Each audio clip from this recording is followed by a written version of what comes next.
from Privy, who is going to talk to us in more detail on the email capture and conversion process. Josh, how's it going? Not too bad. How you doing? I'm doing great. I am stoked. I think this is a perfect follow-up because your two tools work side by side in getting more people to opt into Messenger or to email or to both. I am a huge fan. I believe in the next 5 years, we will have, I think you and I talked about it, that drop-down menu. Where do you want to be contacted from? Do you want to be contacted via email, via Messenger, via WhatsApp, all of the above, right?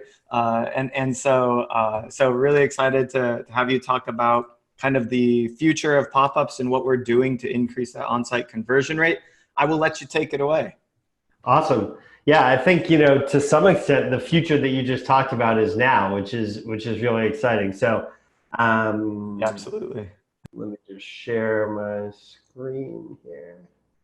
Great. So, I think that, there's a lot of really interesting things happening in terms of channels that people are looking at, and so I just want to make sure this is sharing okay. Yeah, we should be good. Okay. Everything looks good. Awesome. So I think there's a few things we want to talk about today. The first is why you should be investing in growing your lists. The second is sort of 10 easy to act on segments that you can target using on-site displays. And then a few ways you can turn your list segments into sales, primarily by email in this case, but I think all of the great stuff that we just heard about from our friends at ShopMessage is completely relevant here as well.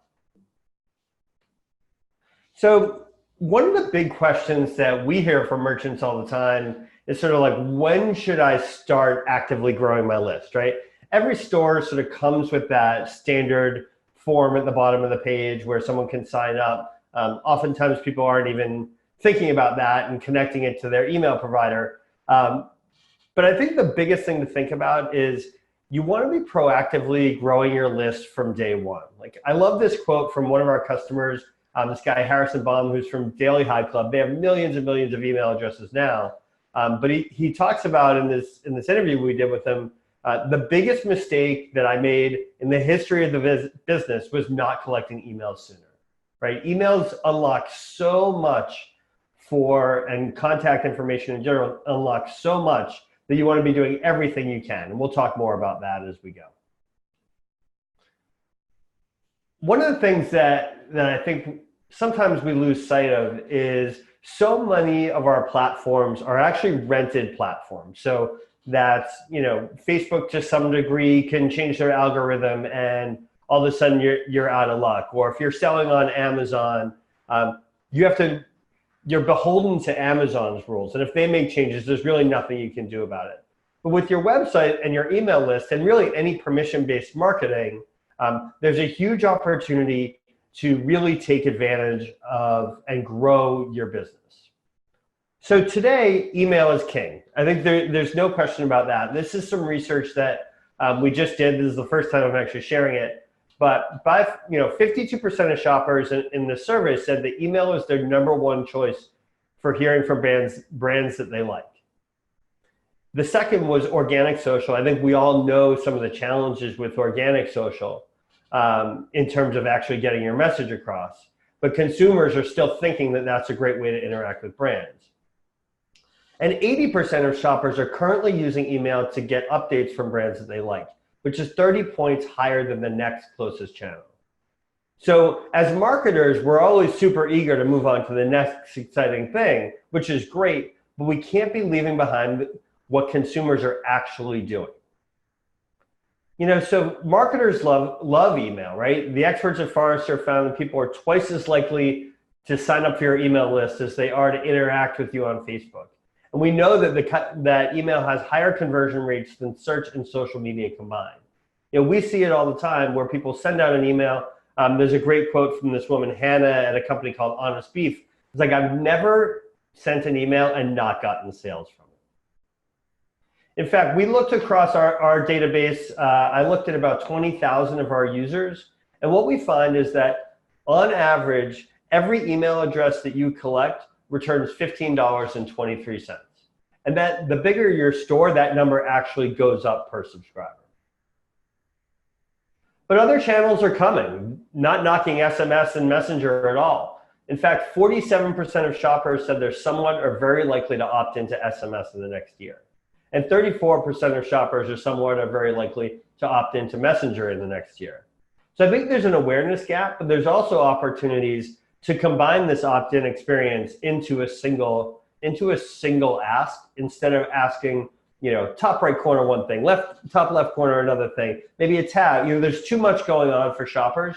They want that to be an easier experience, but they are willing to opt in. So really the key to success is turning those unknown visitors into known shoppers, right? So in a lot of cases, if you're not proactively asking, right, most people are getting contact information in one of two ways, either through the checkout flow or for super high intent people who are seeking out a form and filling it out. But if you're capturing email addresses and engaging shoppers throughout the journey, and this is what we're going to talk about today, you have a huge leg up against the competition. So let's talk about active versus passive forms, right? So active forms or passive forms are a contact page. It is that footer subscribe button. Whereas active forms are things like banners and bars and displays and pop-ups, things that are reaching out and trying to get people to opt in. So you can use those on the home page, you can use them on a blog, on product pages, and you can change your message so that it's contextual every time you're making an ask. And that's how you'll really see your conversion rate skyrocket. Before we go any further, I just want to talk about pop-ups for a second, right? A lot of negative connotations about pop-ups, and they're not a dirty word. They're actually really valuable because they remove friction from the opt-in process. And they make it much easier to create and test segmentation strategies and segmented experiences without investing huge dollars and energy that you might need in a more advanced personalization tool for your website. Now, those tools are great, but they're not as user-friendly and they're not as quick to get something up, get feedback, get results, and then move on to the next. They usually require a lot more technical knowledge, but for super high volume merchants with big teams and big budgets, they're great. You can do a lot of that at a much lower cost and energy level with things like pop-ups and banners and bars and flyouts. So when you start to think about building your list growth campaigns, there's really three elements that you need to think about. What's your offer? When do you want someone to see it? So what are your triggers and targeting rules? And then how are you going to show it? What display type makes the most sense? So the first part is super important. What's your offer, right? You got to give your shoppers a reason to subscribe, a reason to opt in to hear from you. In a lot of cases, that's a discount. That's definitely the most common use case. But it doesn't have to be a discount. We found this study from Microsoft that basically says 89% of consumers are willing to share some personal information in exchange for something of value. Now, that can be a whole bunch of different things, right? That can be a PDF guide. It can be free shipping. It can be a sweepstakes. Or it could just be a mission-driven thing where you're asking people to sign up because they believe in your cause. The next question is, how should the offer be shown? Right? So there's a whole bunch of ways you can use these on-site displays to grow your business. So pop-ups, we talked about, everyone knows those. They sort of jump out front and center in the middle of the screen. You can trigger those based on time or scroll or exit intent, which is when someone is attempting to leave your site, the pop-up will stop them before they go. Banners, which sort of come down from the top or up from the bottom of the screen, they have a little bit more formatting than you might get with a bar that's great for a single message or some sort of perpetual discount that you can put at the top or bottom of the screen. And then certainly flyouts, which are great for mobile because they comply better with Google's mobile rules, but they also are a little less intrusive as well. And then again, you have these four different ways that you can trigger the timing of one of these things. So a timer, which is just based on how long someone's on a page. Scroll is how far they've gone down the page. Exit intent is when they attempt to leave. That sort of tracks their browser, their mouse. works a little bit differently on mobile. And then for something a little more passive, you can just use sort of a tab trigger, which is always available for people to open a display. So now let's get to the good stuff, using some basic segments to build your subscriber and customer lists. The sad part is most e-commerce stores treat everyone the same, right? There's really no good reason for this, but it does show. You sort of wind up in this McDonald's-like situation where you're asking every single person who comes to your store if they want fries with that. But we know that most shoppers are different, right? We know they've come from different places. They've looked at different pages. They might be on a different page now. Maybe this is their first visit. Maybe it's not. So a little bit of effort can go a long way when you put the customer first, right? So we're going to talk about understanding and acting on simple segments, engaging shoppers throughout the journey, and then how to personalize displays and emails that speak specifically to that segment. So you can start with some basic customer segments and then grow your list from there. And there's really two types of segments that we're going to talk about. The first is sort of pre-opt-in, and that's based on inferred tracking data like source or page or session count, pages someone's on. That's things that you know about someone just by cookie tracking, right? Then post-opt-in gets really interesting too, because you're combining that data with actual captured data. So things that you might be asking for in a form, or what someone has known, you can pull in their shopping behavior from Shopify or BigCommerce or a site like that. So you can get things like order count, and you can get my favorite color dress is blue. Things like that, a combination of behavioral, inferred, and then captured. So here we go with our 10 easy to act on segments. The first is new visitors. And this is really the one that people spend the most time thinking about. This is people who are coming to your site for the first time. Right? And I love this example. This is from a company called Firesider. They use this welcome pop-up to just really be brand forward, right? So be in the know. We'd love to tell you about our products and some favorite recipes. By the way, you'll also get a discount, right? So they're offering a discount, but they're not hitting you over the head with it. And then once you sign up, they send this really nice welcome to the family email. That's really about introducing a new visitor to the Firesider brand. The second segment is returning visitors who have already joined your email list. So let's say that they filled out that pop-up that we just looked at. Now they're on your list and they come back to the store. There's a couple different ways that you can approach this. The one on the right is an example from the Bruce Lee merchandise store. They do lots of really cool things with Privy. And they're not trying to capture additional information. They're just saying, welcome back, check out what we're selling today, and a button to take you right to the featured items.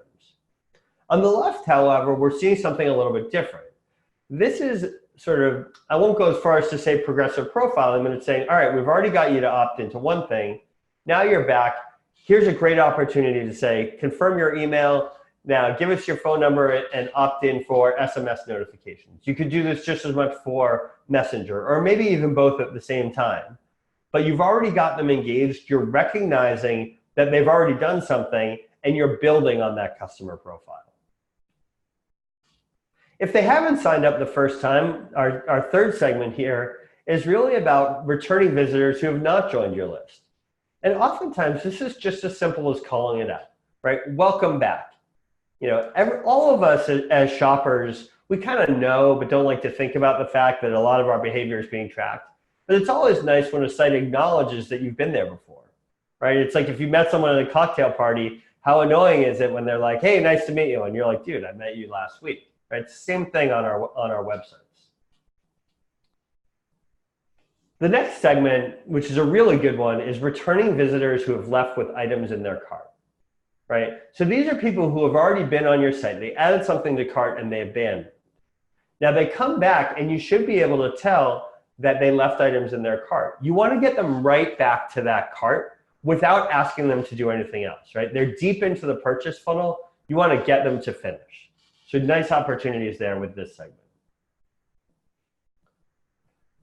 The next segment is people who are on your site browsing around and they have items in their cart. So this is what we call cart saver campaigns. These are really, really powerful. We see like 10% increases in or decreases in cart abandonment routinely with these. The example on the left is a really basic one. This is from the Tennessee Titans locker room, their merch store. And basically they're saying, okay, this person's got something in their cart. They're attempting to leave my site. Now I'm going to give them this discount to stay, right, and finish the purchase. Or at least they're going to opt into my list, but ideally they'll stay. The one on the right is actually for people only with a certain amount of value in their cart. Right? So here we're showing 15% off orders over $50, and this offer is only shown to people with $50 or more in their cart, right? So you can do some interesting things for your highest value shoppers. You can go ahead and give them a different offer than a lower value shopper, or even a repeat customer might get a different offer here. Then highly engaged shoppers. This is a fun one too. So for people who are all over your site, maybe they've been to your site a few times, maybe they've just been on a lot of pages on your site, or maybe they've already made purchases in the past. You can do things like add to cart campaigns, right? So they're browsing around, you're driving urgency with a time-based sale, or you're saying, add this extra thing to increase your order based on what they're doing during their shopping experience. The seventh segment is I sort of call it local shoppers, right? So a lot of our customers and a lot of the stores out there, either they're brick and mortar first and they've added an online component, or maybe the other way around. But you can actually use sort of derived location data down to the zip code level to say, okay, the example on the left, for example, our Rockland, Maine store will be open today until 1 o'clock p.m. That's what greets people on this site. It's highly relevant information, highly targeted audience. The one on the right is about specific laws to the state of California that might affect someone's decision to buy or not. And certainly for shipping information, this can be really powerful too, where you're showing free shipping for US, Canada, for example, but you might show something else to people who are in Europe or in Asia. The eighth segment is our rewards members or potential rewards members. And here what we're saying is, again, it's about recognizing your customers and your loyal customers for who they are. So whether that's by pulling in rewards member data to say, hey, Gold's member, you've got points to redeem towards your purchase. If you enter your email address here, you're going to earn even more points. Or even just calling out the example on the left here, the number of points that a shopper has and how they can redeem them, right? So you really want to tie your different things together here, and you can do that through like personalization variables and whatnot. And then sales shoppers. So these are the people who are coming for a specific sale. We see a lot of this on Black Friday, for example. That's coming up soon. We should all be thinking about that, even though it's the middle of August or early August, where people are coming for a specific sale, and you want to really drive that urgency, right? So the bottom example is saying, Black Friday is coming. Sign up for your deals. We'll send them to you by email. The above one is even cooler, where we're actually surfacing a unique coupon code that someone has been delivered, and we're surfacing that within a bar to keep it front and center throughout their shopping experience. So some really cool stuff you can do there for people who are very focused on a specific sale. And then number 10 is preference-based segments. I think there's a huge opportunity with things like this where you're capturing additional data. So here on the left, you're seeing sort of a standard pop-up, join our list and get special offers just for you.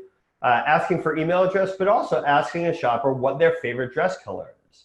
So imagine that a shopper chose that red was their favorite dress color. They come back the next time and we're featuring our red dresses, and we're driving to a collection of red dresses based on that information that we had captured through those custom fields. Some really cool things you can do from a personalization standpoint without burdening your team with a lot of technical stuff. And then our bonus segment here is sort of customers who just purchased. So you can use these same tools to reinforce a brand message even after someone has made his purchase. So the one on the left is from Kinky Curly Yaki, this woman, Vivian K. They're a very brand forward company. And post-purchase, they just launched this thank you pop-up. Really nice, warm message, asking people to join them on social media. But it's really about reinforcing the brand message once someone has made a purchase. On the right, it's a company called Oats Overnight. So you've already made an order, and now they're sort of embedding a poll here to say, why did you order Oats Overnight? And then they'll use that information in their email marketing down the line. So that's a lot. That's 11 segments, like 10 plus the bonus. So that's a lot of stuff. I would say, start simple. Start with segments that are big enough to actually learn something. And then, you can grow on that over time, and you can run A/B tests to see what performs better. But none of those things that I showed you would take more than 20 minutes, at most 30 minutes to set up. So once you've got someone opted in, hopefully they're opting into email plus SMS or Messenger. But we're going to talk mostly about email the rest of the way. So here's 6 simple ways to apply those basic segments to engage and get sales from your list. Before I dive into the exact tactics, I think it's important to talk about the notion of email personalization versus making emails personal, right? So personalization, when people talk about that from an email perspective, it's usually, I'm going to insert some sort of token here, right? I'm going to take one of these query strings, I'm going to drop it into my email, and it's going to be wonderful. But that's really not what people are looking for. I mean, that stuff is great, and it definitely works. You should do it. But it's more about, as a smaller business, unless you're Walmart or you're Amazon, you have a competitive advantage by being you and by bringing your passion and your personality to the forefront. So it's really about making these emails personal as you speak directly to each of these segments. So we'll go through a few of them here. Like these are a couple new visitor welcome emails that I really, really like. So the one on the left I like because it's just so on brand. Right? The company is called Hello Boo. It's like, oh, hey girl, welcome to Hello Boo. It's great to meet you. Right? Very warm, very personal. Thanks for signing up. The one on the right is another one that I love. It's from a company called Firehouse Chef, but the product is Cupboard Pro. And they were on Shark Tank about a year ago, I think. And the thing I love about them is, obviously, if you're going on something like Shark Tank, you really want to be setting yourself up for success. You want to be capturing as much of that traffic as you can. And they did a good job with that, despite the fact that their product was actually sold out. So instead of sending a product-centric welcome email when everyone was signing up for the list, they sent this really warm, personal email saying, welcome to the family. And this family is interesting. The father had invented a product, a really cool cutting board that doesn't leak all over your kitchen, very cool stuff. But he had actually passed away by the time that the episode aired. And he was a 9/11 first responder and died because of complications of that. So instead of taking the opportunity to sell product here, they really welcomed people in and were looking for donations for a cause very important to them, the Foundation Fired Up for a Cure, and made you feel really good about your decision to join their list in a very personal way, not a corporate way at all. The second thing you can do, one of the great things that can happen when you start really building that list is cart recovery becomes a lot easier, right? You're not relying on people getting all the way to the checkout stage of the buying experience before they're eligible for a cart recovery email, right? If someone's opted in through the same system that you're sending your cart recovery emails for, whether it's Privy or something else, you can go right back to them when they leave your site and they have an item in their cart. Here are a couple cool examples. I like the one from DoorDash. It's very straightforward. Finish what you carted. Patagonia, very on brand, ready to dive back in. And that gets you right back to your cart so that you can finish the purchase.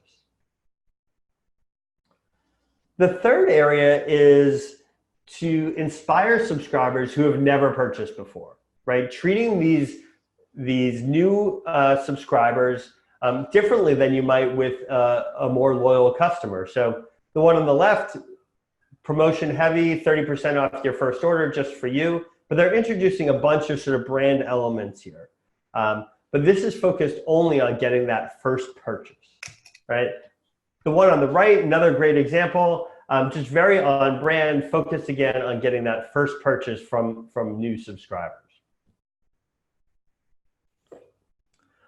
Another thing you can do if you're capturing additional information to really build that customer profile is then you can use that both in your segmentation for email, but also in the email contents itself. So the one on the left is a company called Rave Pack. They're sort of supplements for people going to raves. It's a very niche audience.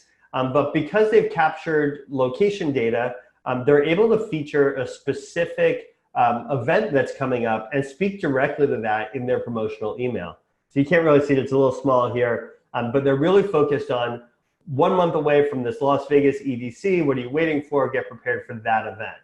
Now, if they sent that to their whole list, that probably wouldn't work very well, but based on information they had captured, they can narrow the scope of their send. And then the one on the right is more seasonal in nature, right? They know, I think they sent this to everyone who bought during the last holiday season. So these are holiday shoppers, and they're really leaning right into that. The fifth opportunity here is to really re-engage lapsed customers with a simple win-back email, right? So anyone can come up with this. This happens to be from American Apparel. Win-back campaigns are great because you can use that sort of tracking data to say like, man, these people have not been to my site in a long time, or they haven't made a purchase in 12 months, or some kind of thing like that, where you're taking another stab and you're giving people a reason to come back to your site. And then the last area that I think about a lot is really sending order follow-up emails with a personal touch. So here are two examples I really like. The one on the left is Zach Buckner from Relay Foods, where they're like, hey, you just made a purchase, really focused on customer satisfaction. Here's how to get in touch with us if you have any issues, and a really nice, warm thank you from the CEO of the company.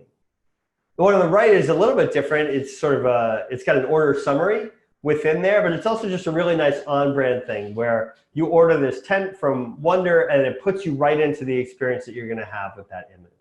So the opportunity there to be very on-brand, beyond what you might get from like a receipt, but then building on that, whether that's 1 hour later or 12 hours later or whatever it happens to be. So a few key takeaways here. Email might feel old school, right? It's very easy to get excited about Messenger and SMS, and those things are great, and they're definitely on the rise. But your email list is one of the most important assets that you have as a business, and you should be doing everything you can to turn those unknown shoppers into subscribers and ultimately customers. The second is that you can also use these email list growth tools to create a welcoming brand experience for all of your shopper segments. This sort of basic segmentation and personalization really is not that hard. I'd love to say that you got to be wicked smart to do it, but it's pretty easy to execute most of the things that I put in here, and it's worth the effort. And then again, once you have that shopper's email, you can start gathering additional information and opt-ins. And again, getting started is sort of super easy. So my information is there. I'm just josh@privy.com. We have tons of resources at privy.com that apply certainly to our platform, but also to other folks as well, in terms of tips you can use to really start driving conversion on your website. Love it, Josh. And yeah, I actually was implementing some of this as we were, as you were talking it through. So I don't know if anybody else was doing that, but I think the segmentation part, even, I run a small store, only doing $15,000 a month in revenue. But I think that by just repeat visitor segmentation as an example, and abandoned cart repeat, like visiting the site, I think those things are huge.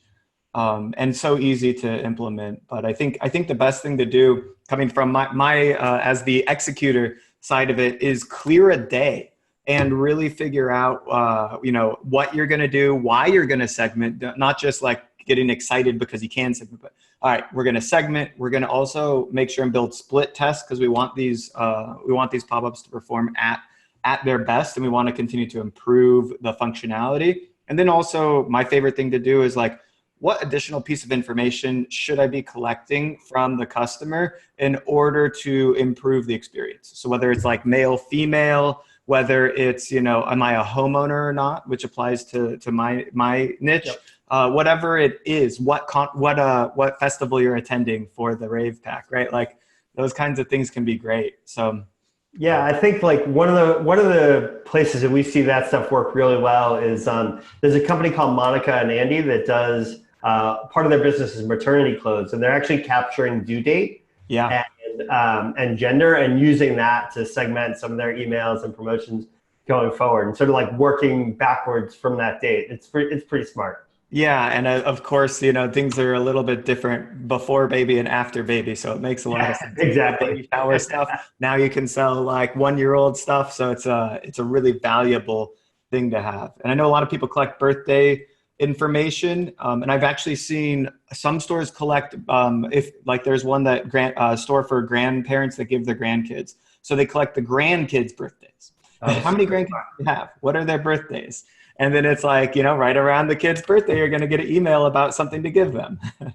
Yeah, I think one of the key things is only to collect information that you're going to actually use, right? The longer your forms get, even in sort of a progressive way, you are going to lose people. So people don't mind giving you information as long as you're actually using it. So I think that's one of the big keys to success is to think out a plan ahead of time. And then to your point, Derek, I think block a day, a couple of days, and put all this stuff into practice and then check on it. You know, it doesn't need to be every day. Maybe you check on it once a week and then you continue to test and optimize. Yeah. Awesome. All right, Josh, which everyone should check out Privy here. We'll be in touch more later. Thank you so much for the presentation.